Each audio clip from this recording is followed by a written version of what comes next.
কুল in কুনতুম তুহিব্বুনাল্লাহ। আল্লাহ পাক রব্বুল আলামিন বলেন,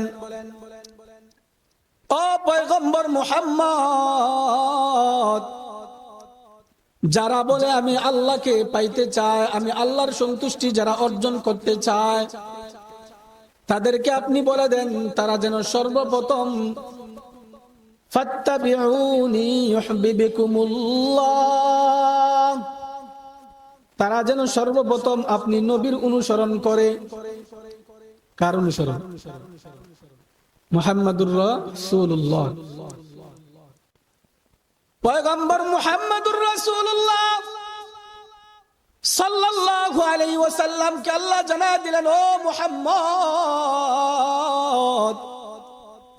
আপনি আপনার উম্মতদেরকে জানায় দেন তারা যারা আমি আল্লাহকে পাইতে চায় তারা যেন সর্বপ্রথম আপনি মুহাম্মাদুর রাসূলুল্লাহকে অনুসরণ করে, মহব্বত করে। নবী আলাইহিস সালাতু ওয়াস সালাম আমাদের জন্মের হাজার হাজার বছর আগে দুনিয়া থেকে বিদায় নিয়ে চলে গেছে। এখন আমরা নবী পাবো না। নবীর হাতে গড়া সাহাবীদেরকেও আমরা কিন্তু পাবো না। এখন আমরা কিভাবে অনুসরণ করব? আমাদের অনুসরণের রাস্তা একটাই, যে মান আহাব্বা সুন্নতি ফাকাদ আহাব্বানি, যে নবীর সুন্নতের অনুসরণ যে যত বেশি করবে সে আল্লাহকে তত বেশি পাবে। নবীজির মুহাব্বত দরকার আছে না নাই? নবী আলাইহিস সালাতু ওয়াস সালামের মুহাব্বত যেই সাহাবীরা করেছে তারা দুনিয়াতে জান্নাতের সার্টিফিকেট পাইছে। নবীর মুহাব্বত যারা দুনিয়াতে করেছে তারা দুনিয়াতে জান্নাতের সার্টিফিকেট পেয়ে গেছে। নবী আলাইহিস সালাতু ওয়াস সালামকে মুহাব্বত করে নাই, নবীর চাচা হওয়ার পরেও কিন্তু জাহান্নামে যাবে। ঠিক না? নবীকে পাইছে কিন্তু নবীকে মুহাব্বত করে নাই। দিল থেকে অনেক সময় তারা মুহাব্বত করেছে উপরে উপরে, কিন্তু দিল থেকে মুহাব্বত করে নাই। নবীর মুহাব্বত বলতে নবীর অনুসরণ করা, নবী যেইভাবে বলেছে ওইভাবে চলাফেরা করা, নবী যেইভাবে সংসার পরিচালনা করতে বলেছে ওইভাবে সংসার পরিচালনা করা, নবী যেইভাবে সমাজ পরিচালনা করতে বলেছেন ওইভাবে সমাজ পরিচালনা করা, নবী যেইভাবে রাষ্ট্র পরিচালনা করতে বলেছেন ওইভাবে রাষ্ট্র পরিচালনা করার নাম হলো নবীর অনুসরণ। নবীর অনুসরণ যদি কেউ করে তাহলে সে আল্লাহ পাওয়া যাবে, আর যে ব্যক্তি আল্লাহ পাওয়া যাবে ওই ব্যক্তির জন্য জান্নাত ওয়াজিব হয়ে যাবে। এজন্য নবীজির মুহাব্বত করা, নবীজির মুহাব্বত কি পরিমাণ করা? নবীর মুহাব্বত সুন্নত অনুসারে করা, সুন্নতের আমল করা। নবী আলাইহিস সালাতু ওয়াস সালামের মুহাব্বত সাহাবায়ে কেরামরা করেছেন।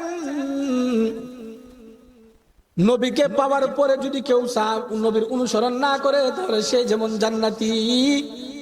এখনো পর্যন্ত দুনিয়ার জমিনে কিয়ামত পর্যন্ত যখন নবী আলাইহিস সালাতু ওয়াস সালাম মক্কা থেকে হিজরত করে মদিনায় গেলেন, যাওয়ার পরে শুনলেন মদিনায় একজন নবীর আবির্ভাব ঘটেছে মুহাম্মদ নামে।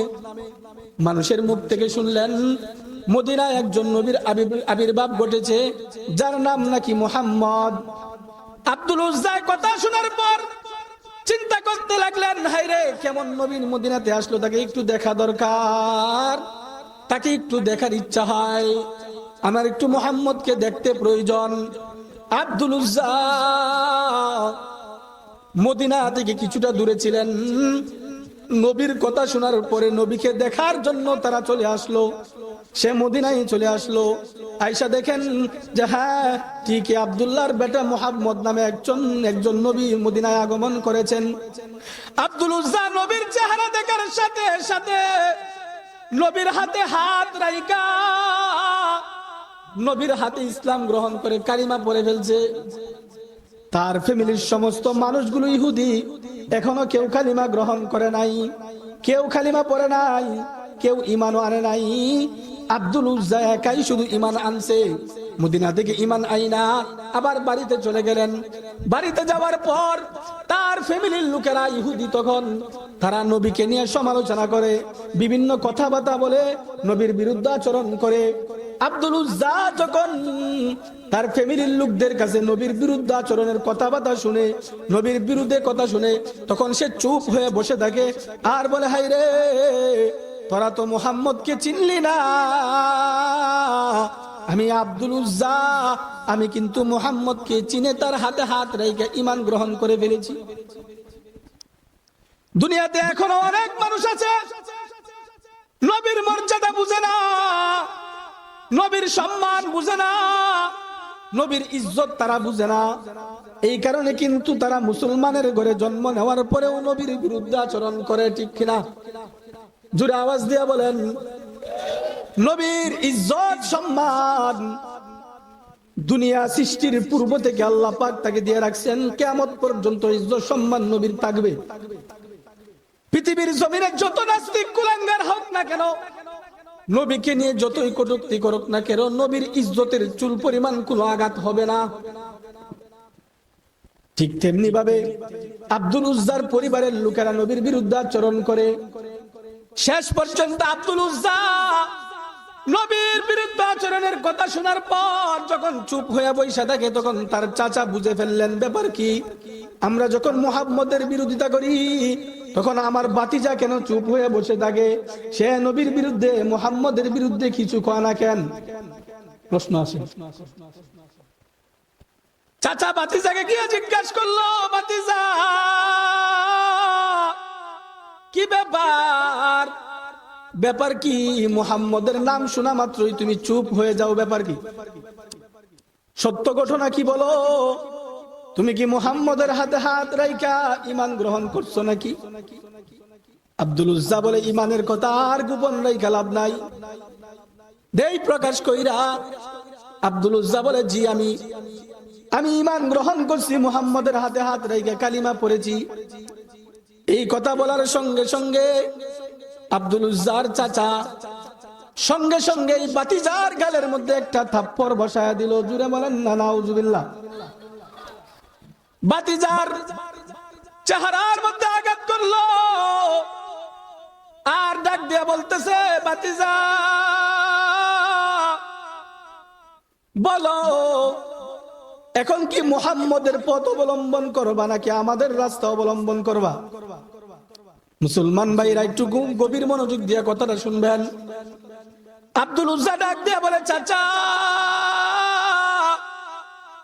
যেই মুহাম্মদের হাতে হাত রাইখা ঈমান গ্রহণ করছি, আমি মুহাম্মদের পথ ছাড়তে পারবো না, প্রয়োজনে তোমাদেরকে আমি ছেড়ে দিব। সুবহানাল্লাহ বলেন না সুবহানাল্লাহ। ও চাচা, আমি মুহাম্মদকে ছাড়বো না, আপনাদেরকে ছেড়ে দিব। যেই মাত্র বাতিজায় কথা বললেন, সঙ্গে সঙ্গে চাচা বাতিজার উপর নির্মম ভাবে আঘাত করা শুরু করলেন।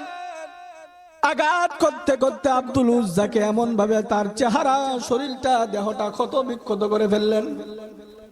আব্দুল উজ্জাকে ঘর থেকে বাহির করে দিলেন, উলঙ্গ অবস্থায় ঘর থেকে বাহির করলেন। কাপড় চোপড় সব ছেড়ে উলঙ্গ অবস্থায় ঘর থেকে আব্দুল উজ্জাকে বাহির করে দিলেন। বাহির করার পর চেহারা দিয়ে রক্ত আসতেছে, চেহারা দিয়ে রক্ত পড়ে আব্দুল উজ্জা কান্দে, হায় রে, মুহাম্মদের ধর্ম গ্রহণ করার কারণে আমার বাপ মা, আমার চাচা, আমার পরিবারের লোকগুলো আমাকে ঘর থেকে বাহির করে দিল। ও মুহাম্মদের ধর্ম আমি এর পরেও ছাড়লাম না। ঠিক আছে, আমি মুহাম্মদের ধর্ম ছাড়বো না, আমি মুহাম্মদের কাছে গিয়ে আশ্রয় নিব, মুহাম্মদের কাছে আশ্রয় নিব। সে চলে গেলেন, নবীজির কাছে চলে গেলেন। তার উলঙ্গ অবস্থা দেখা আব্দুল উজ্জার মা তাকে একটা চাদর দিলেন। চাদর দেওয়াতে আব্দুল উজ্জা একটা চাদরকে দুই টুকরা কইরা এক টুকরা গায়ে দিলেন, এক টুকরা নিচে বললেন। এমত অবস্থায় নবীর দরবারে গিয়ে দাঁড়ালেন। রাতের বেলায় নবীর দরজায় গিয়ে দাঁড়ালেন। সকাল বেলা নবী আলাইহিস সালাতু ওয়াস সালাম ঘর থেকে বাইর হইলেন। বাইরে দেখেন নবীজির ঘরের দরজার সামনে কে যেন কনকনে শীতের মধ্যে দাঁড়ায় আছে। নবী আলাইহিস সালাতু ওয়াস সালাম বললেন, কে? বলে, হুজুর,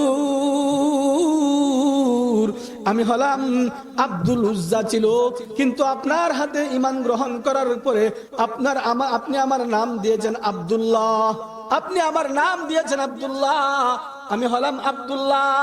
নবী আলাইহিস সালাম বলে, কোন আব্দুল্লাহ? বলে, হুজুর আমি আব্দুল উজ্জা। নবী আলাইহিস সালাম বলে, কিরে তোমার তো ধন সম্পদ টাকা পয়সার কোনো কিছুর অভাব ছিল না, তোমার শরীরে আজকে এক টুকরা গায়ের মধ্যে আর এক টুকরা নিচে এই ছিঁড়া কাপড় কেন? তোমার তো কোনো কিছুর অভাব নাই। আব্দুল উজ্জা চোখের পানি ছেড়ে কান্দে আর ডাক দিয়া বলে, হুজুর ঈমান গ্রহণ করার কথা আমার পরিবারের লোকগুলো জেনে ফেলছে, জানার পরে আমাকে তারা আঘাত করেছে। ইয়া রাসূলুল্লাহ, আমি আপনার কাছে চলে আসলাম, আপনার হাতে হাত রাখলাম, আমি আপনার কাছে আমার জীবনকে সুপর্দ করে দিলাম, পরিবারের লোকগুলো আমাকে তাড়ায় দিয়েছে, এখন আমি আপনার কাছে আসলাম। নবী আলাইহিস সালাতু ওয়াস সালাম তাকে আহলে সুফফার ভিতর অন্তর্ভুক্ত করে দিলেন। কিছুদিন পর নবী এক যুদ্ধে যাবেন, যাওয়ার পর এই আব্দুল উজ্জা, তার নাম ছিল ঈমান গ্রহণের আগে, ঈমান গ্রহণের পরে তার নাম হলো আব্দুল্লাহ জুলবাজদাইন। জুলবাজদাইন বলা হলো ওই যে একটা কাপড়কে ছিঁড়া দুই টুকরা করার কারণে তার নাম রেখে দিয়েছেন আব্দুল্লাহ জুলবাজদাইন। জুলবাজদাইন শব্দের অর্থ হলো দুই চাদরওয়ালা, অর্থাৎ একটাকে চিরা যে দুইটা করলেন, এই কারণে তার নাম হলো আব্দুল্লাহ জুলবাজদাইন। তাকে নবী আলাইহিস সালাতু ওয়াস সালাম কিছুদিন পরে যুদ্ধ নিয়ে গেলেন। যুদ্ধে যাওয়ার পর নবী আলাইহিস সালাতু ওয়াস সালাম আব্দুল উজ্জাকে এক জায়গায় রাখলেন। তার যুদ্ধে যাওয়ার পথে তার একটু অসুস্থ শরীরের ভিতরে চলে আসলো, জ্বর হয়ে গেল। নবীজি তাকে একটা তাঁবুর মধ্যে রাইখা নবী আলাইহিস সালাম অন্যান্য সাহাবীদেরকে নিয়ে যুদ্ধে গেলেন। যুদ্ধে যাওয়ার পর নবী খবর পাইলেন আব্দুল্লাহ জুলবাজদাইন অসুস্থ। নবী আলাইহিস সালাতু ওয়াস সালাম হযরতে সিদ্দিক আকবরকে নিয়ে আব্দুল্লাহ জুলবাজদাইনকে দেখার জন্য আসলেন। নবী আলাইহিস সালাতু ওয়াস সালাম আসলেন। আসার পর নবীজি আব্দুল্লাহকে শোয়া অবস্থায় পাইলেন। আব্দুল্লাহ জুলবাজদাইনকে নবী আলাইহিস সালাম হাত দিয়া মাথাটা নবীজির এই রানের মধ্যে রাখলেন। নবীজির রানের মধ্যে রাইখা আব্দুল্লাহ জুলবাজদাইনের মাথাটা হাতাইতেছে, নবীজির চোখ দিয়া পানি পড়তেছে, আব্দুল্লাহ জুলবাজদাইনের চোখ দিয়াও পানি পড়তেছে। আব্দুল্লাহ জুলবাজদাইন নবীর চেহারার দিকে তাকায় কান্না করে, ইয়া রাসূলুল্লাহ, ঈমান গ্রহণ করার কারণে আমার ঘর বাড়ি সব ছাড়লাম। ইয়া রাসূলুল্লাহ, ঈমান গ্রহণ করার কারণে মা বাবা সব ছাড়লাম, ঈমান গ্রহণ করার কারণে পরিবার ছাড়লাম। ইয়া রাসূলুল্লাহ, আপনার কাছে আসলাম, আর মনে হয় এখন আমার আর বেশি দিন বাকি নাই, বেশি সময় বাকি নাই, দুনিয়া থেকে মনে হয় বিদায় নিয়ে চলে যাব। নবীজি আব্দুল্লাহর চেহারার দিকে তাকায় আছে, আব্দুল্লাহ নবীজির চেহারার দিকে তাকায় আছে। নবীজির চোখ দিয়ে টপ টপ করে পানি পড়ে, আব্দুল্লাহর চোখ দিয়েও টপ টপ করে গড়ায় গড়ায় পানি পড়ে। নবীজি সাল্লাল্লাহু আলাইহি ওয়াসাল্লাম আব্দুল্লাহর চোখের পানিগুলো মুছে নবী আলাইহিস সালাতু ওয়াস সালাম তার এই রানের মধ্যে আব্দুল্লাহর মাথাটা রাখা অবস্থায়, নবীজির চেহারার দিকে তাকানো অবস্থায় আব্দুল্লাহ জুলবাজদাইনের দুনিয়া থেকে বিদায় হয়ে গেল। নবী আলাইহিস সালাতু ওয়াস সালাম কান্না করে আবু বকরকে ডাক দিয়ে বলে, আবু বকর, উমর, তোমরা আমার আব্দুল্লাহর দাফন কাফনের ব্যবস্থা করো। নবী আলাইহিস সালাতু ওয়াস সালামের কথা অনুযায়ী আবু বকর, উমর, সাহাবায়ে কেরামরা আব্দুল্লাহ জুলবাজদাইনের দাফন কাফনের ব্যবস্থা করলেন। কেমন সৌভাগ্যবান সাহাবী, নবীর রানের উপরে মৃত্যুবরণ করেছে, নবীর রানে মাথা রাইখা সরকারে দু আলম নবীর চেহারা দেখা অবস্থায় মৃত্যুবরণ করেছে। এমত অবস্থায় নবী আলাইহিস সালাম একটা কাপড় দিলেন, একটা চাদর দিলেন, নবীজির ব্যবহৃত একটা চাদর দিলেন। হে উমর, এই চাদর দিয়া আব্দুল্লাহ জুলবাজদাইনের কাফনের কাপড় ব্যবস্থা করো। তার কোনো কিছুর অভাব নাই, কিন্তু আমার মুহাব্বত থাকার কারণে, আমার ভালোবাসা থাকার কারণে সে সব চাইরা আমার কাছে আসছে। এই কারণে আমার ব্যবহৃত চাদরটা তোমরা তাকে দাও, শেষ বিদায়ের কাফনটা যেন আমি নবীর ব্যবহৃত চাদর হয়, আমি নবীর ব্যবহৃত একটা কাপড় হয়, এই কারণেই কিন্তু দিয়া দিলেন। উমর রাদিয়াল্লাহু তাআলা আনহু চিৎকার করে কান্না করে আর বলে, আব্দুল্লাহ রে, তোর কত সৌভাগ্য, তোর কত সৌভাগ্য, তুই নবীর পায়ের উপরে মাথা রাইখা তোর মৃত্যুবরণ হইল, নবীর চেহারা দেখতে দেখতে মৃত্যুবরণ হইল। নবীজি আব্দুল্লাহর জানাজা পড়াইলেন, আব্দুল্লাহকে নিয়ে গুরুস্থানে গেলেন, আব্দুল্লাহর কবরের ভিতরে নবীজি নামলেন, নবীজি আব্দুল্লাহর কবরের ভিতরে নাইমা আব্দুল্লাহকে দাফন করলেন। শেষ পর্যন্ত নবী আলাইহিস সালাতু ওয়াস সালাম আব্দুল্লাহকে কবরের ভিতরে শুয়াইয়া নবীজি উপরে উঠা সাহাবীদেরকে নিয়া উপর দিকে হাত উঠায় আল্লাহর কাছে দোয়া করে, রব্বুল আলামিন, আমি নবী আব্দুল্লাহর উপর সন্তুষ্ট, আপনিও আবার আব্দুল্লাহর উপরে সন্তুষ্ট হয়ে যান। কেমন সৌভাগ্যবান চিন্তা করে। এত সৌভাগ্য কেন হয়েছে? নবীর মোহাব্বতে গড়বাড়ি চাইরা আসার কারণে। আমরা তো নবীকে মোহাব্বত করতে চাই, কিন্তু নবীর সুন্নত মানতে চাই না, নবীর সুন্নত মানতে চাই না। নবীকে মোহাব্বত করি কিন্তু নবীর আদেশ মানি না। এজন্যই কিন্তু আজকে আমাদের কপালে এত দুর্ভাগা।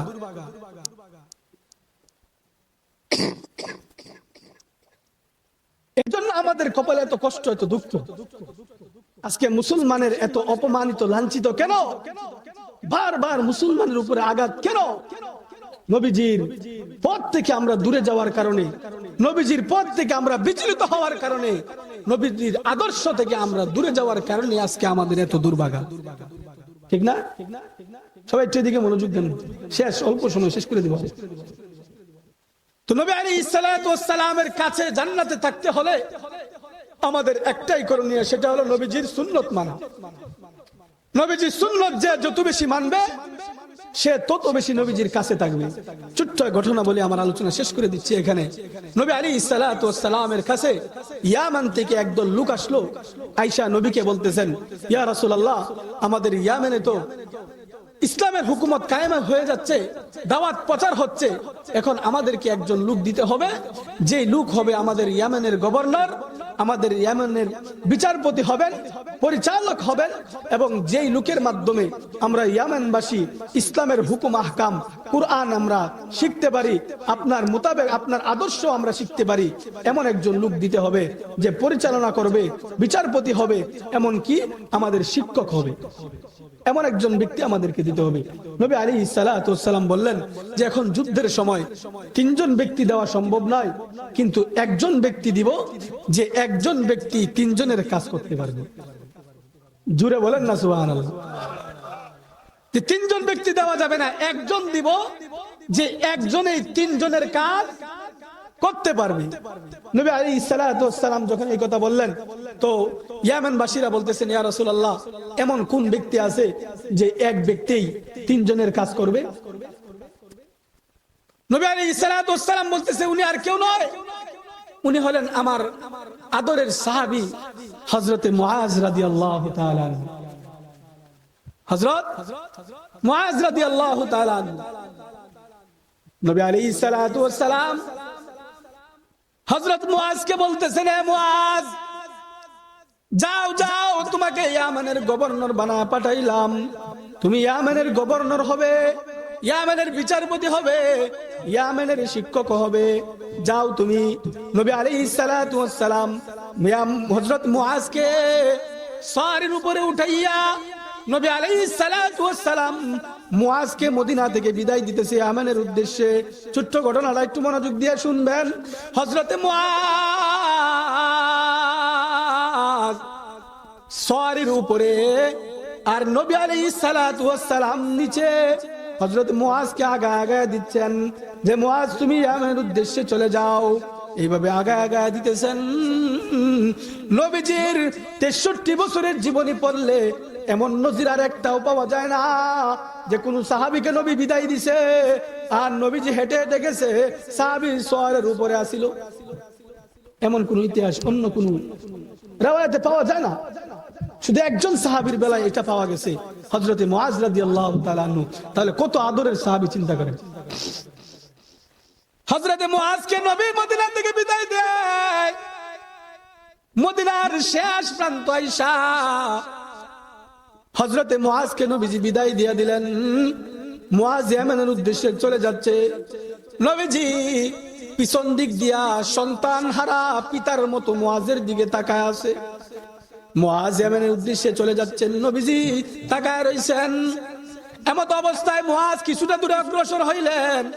কিছু দূর যাওয়ার পর নবী আলাইহিস সালাতু ওয়াস সালাম পিছন দিক দিয়ে একটা ডাক দেয়, হে মুআজ শুনো, এ মুআজ শুনো। এই মুহূর্তে জিবরাইল আমার কাছে আসছিল। জিবরাইল আইসা আমাকে বলে গেল, মুআজ রে, তুমি থাকবে ইয়ামানে, আর আমি নবী মদিনায় দাফন হয়ে যাব। ও মুআজ, জীবনের শেষবার আমাকে নবীকে দেখা যা, পিছনের দিকে একটু তাকা। এ মুআজ, পিছনের দিকে একটু তাকা, জীবনের শেষ দেখা দেইখানে।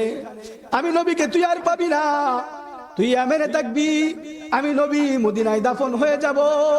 শেষবারের মতো একটু দেখা যা।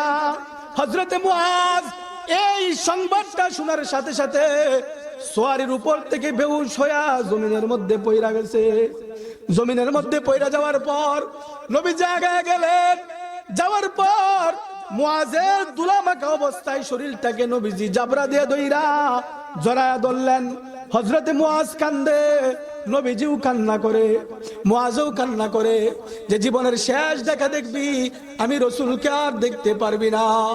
এ মুআজ, আর পাবি না, আমি রাসূলকে আর পাবি না, শেষবারের মতো একটু দেখা যা। মুআজ যখন কান্না করে, নবীজি মুআজের চোখের পানি মুইছা দেয়। নবীজি মুআজের বুকটাকে নবীর বুকের সঙ্গে জড়া ধরে হযরতে মুআজ কান্দে আর বলে, ইয়া রাসূলুল্লাহ, জীবনের শেষবারের মতো আপনি আমাকে আপনার থেকে অনেক দূরে আমাকে পাঠায় দিচ্ছেন। ইয়া রাসূলুল্লাহ, আপনি থাকবেন মদিনায়, আমি থাকবো ইয়ামেনে, আমি আর আপনাকে দেখতে পারবো না। ইয়া রাসূলুল্লাহ, কেন আমাকে এত দূরে পাঠাচ্ছেন? ইয়া রাসূলুল্লাহ, যারা আপনার পিছনে নামাজ আদায় করবে তারা কত ভাগ্যবান, যারা আপনার চেহারা দেখবে তারা কত ভাগ্যবান। ইয়া রাসূলুল্লাহ, আমাকে কেন দূরে পাঠায় দিচ্ছেন? আমি যদি আপনার পিছনে থাকতাম তাহলে তো আমার কত ভাগ্য হইতো। নবী আলাইহিস সালাতু ওয়াস সালাম কান্দে আর ডাক দিয়া বলে, মুআজ, তুমি ইয়ামেনে আর আমি মদিনায়, এই দূরত্ব নয়। ও মুআজ, তোমার আর আমার সম্পর্ক হলো সুন্নতের। হে মুআজ, তুমি যদি ইয়ামেনে থাকো, কিন্তু আমি নবীর সুন্নতের অনুসরণ করলে তোমার জায়গা আমার ভিতরে। হে মুআজ, তুমি যদিও থাকো ইয়ামেনে, তুমি যখন আমার আদর্শ মোতাবেক চলবা, তখন তুমি থাকবা আমি নবীর ভিতরে।